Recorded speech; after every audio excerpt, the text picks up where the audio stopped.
Hi, hello po sa inyong lahat. Kamusta na po kayo? Sana po ay nasa mabuti kayong kalagayan. At ngayon hong araw na ito ay pag-usapan ho natin yung bayan ho ng Taal, Batangas. Isa ho sa kilalang kilala hong bayan ho dito sa Batangas. So yan ho ang pag-usapan natin ngayong araw na ito. So intro po muna tayo.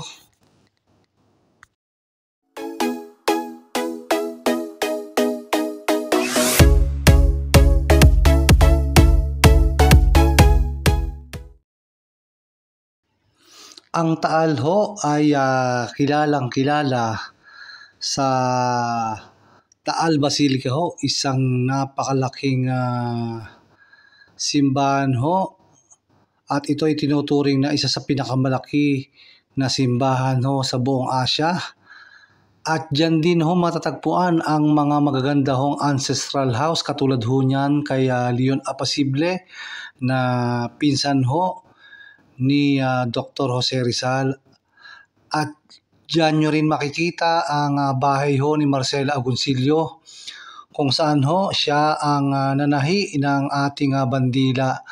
So napakarami pong ancestral house diyan po sa bayan ng Taal, Batangas, at talaga namang pagpapasok ka sa loob ng mga ancestral house ay ganito ho ang iyong makikita ho sa loob. So bukod ho dyan ay kilala ho ang Taal sa paggawa ho ng balisong, sa maganda hong barong Tagalog, dyan ho sa napakasarap na tapa, sa longganisang Taal ho.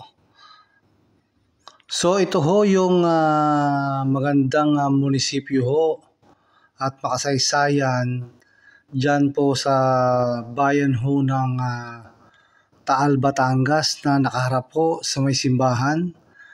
At ngayon hong araw na ito ay pag-usapan ho natin kung ano na ho ang kaganapan ho, lalong-lalo na ho sa usapin sa politika ho sa Taal para ho sa eleksyon 2025. So sino nga ho ba ang mga tatakbong mayor ho dito sa bayan ho ng Taal, Batangas na talaga naman hong kilalang kilala ho sa buong Batangas at sa buong kapuluan ho, at ganoon na rin ho sa buong mundo. Talagang kilalang kilala ho ang bayan ng Taal.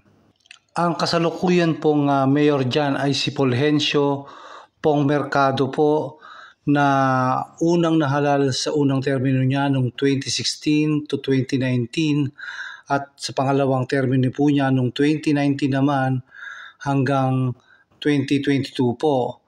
At sa kanyang ikatlong termino po ay nanalo siya noong 2022, at siya po ay mananatili hanggang sa susunod na taon 2025. Kaya last term na po si Mayor Fulgencio Pong Mercado dyan po sa bayan ng Taal, Batangas.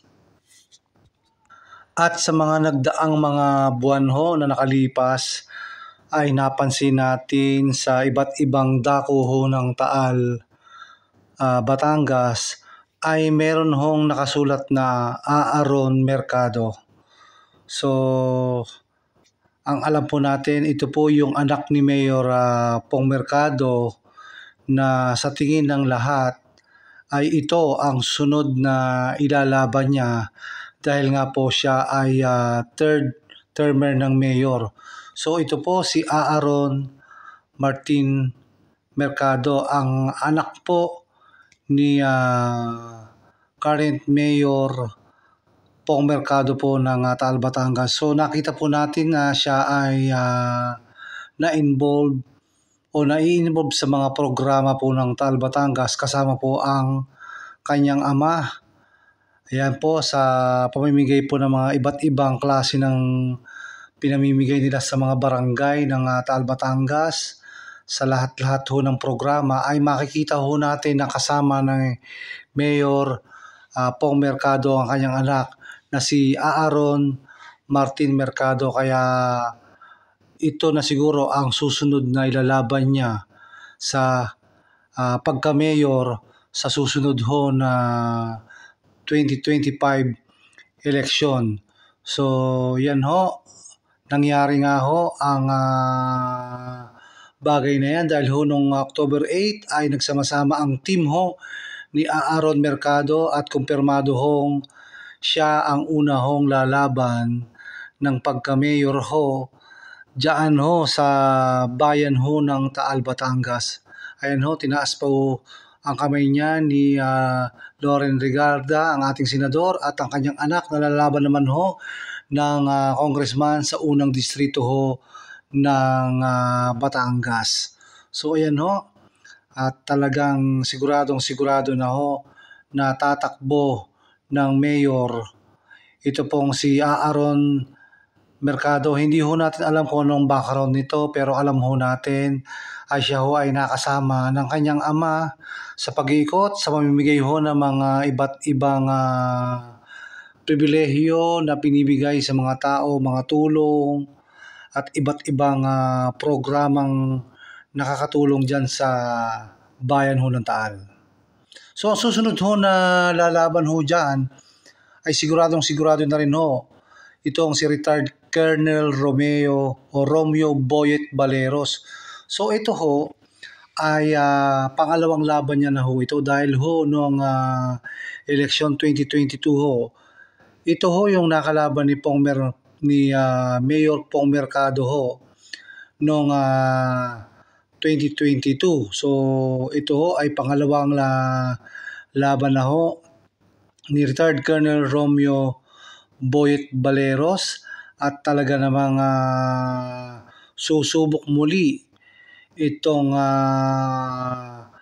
magaling na retired Colonel Romeo Boyet Baleros. At ito ho yung boto ho nung nakaraang eleksyon, 19,623 ang boto ni Pong Mercado, samantalang po si Romeo Baleros ay meron lamang 12,340 ho na boto noon hong halalan 22. So ang kalamangan ho ni Pong Mercado kay Romeo Baleros ay nasa 7,283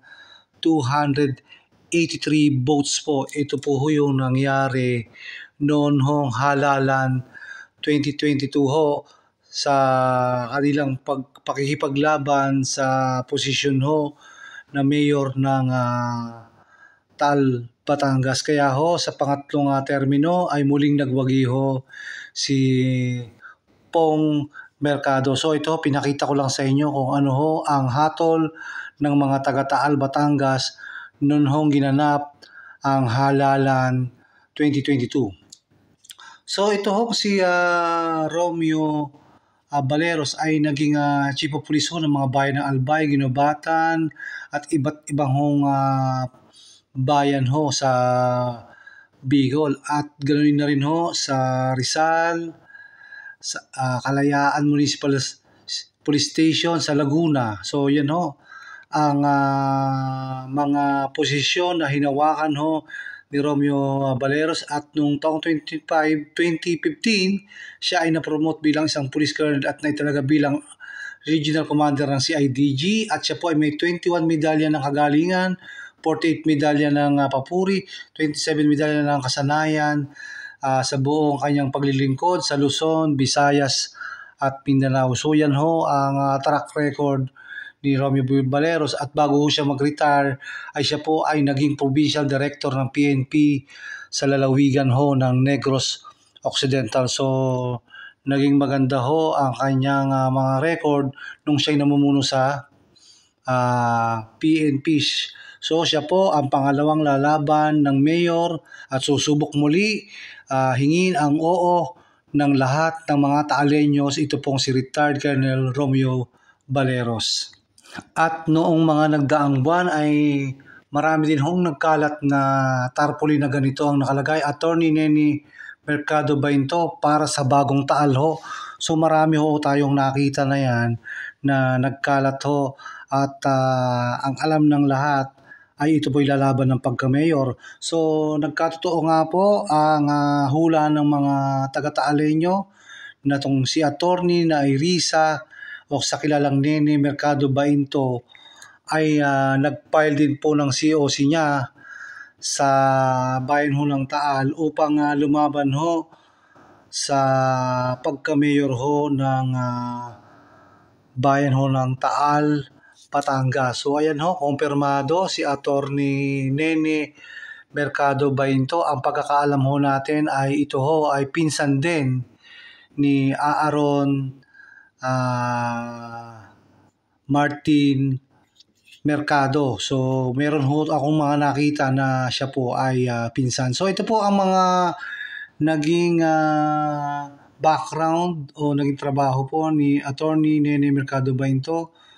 So ayan po, former Chief of Staff ng House of Representatives ng Pilipinas at nagtrabaho din po sa PNPA at ngayon po sa kasalukuyan ay nagtatrabaho siya sa Office of the President po, itong si Attorney Nairisa Nene Mercado. So siya po ang ikatlong lalabang mayor.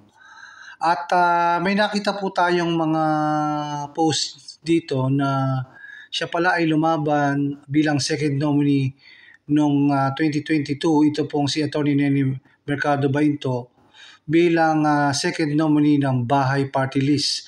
Subalit hindi po ito napabilang sa mga nanalo. So ito po, balikan lang natin, ito ho yung tatlong maglalaban-laban ho sa posisyon ng pagka-mayor. Itong si Aaron Martin Mercado na anak ho ng kasalukuyang mayor. Ang pangalawa ho ay si retired Colonel Romeo Baleros ho na dati nang lumaban noong 2022. At ang bago ho na lalaban ngayon sa bayan ng Taal, itong si Attorney Nene Bainto. So sila pong tatlo ang maghaharap-harap sa halalan ho sa susunod na taon at sila ang magpapatuloy ng magagandang simulain o magandang proyekto ng bayan ho ng Taal. So ayan ho, ang tatlong maglalaban-laban. Malalaman ho natin kung ano ho ang magiging hatol dyan ng mga taga-Taaleños o yung mga Taaleños ho sa susunod ho na midterm election. Ayan ho, nagsama-sama ho sila. Dito may nakita ho akong isang picture. So ayan ho, ang ating vlog for today.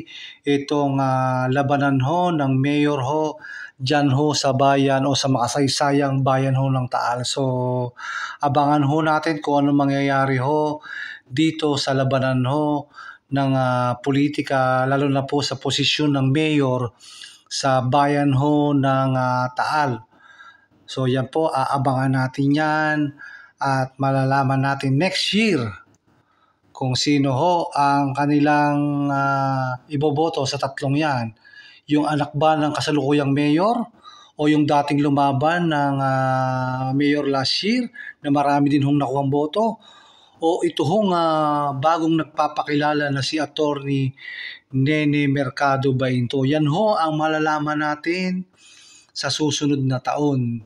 So hindi pa rin ho natin malalaman ang resulta niyan hanggat hindi ho nagaganap ang eleksyon. So hanggang dito na lang po. Maraming salamat po sa panonood.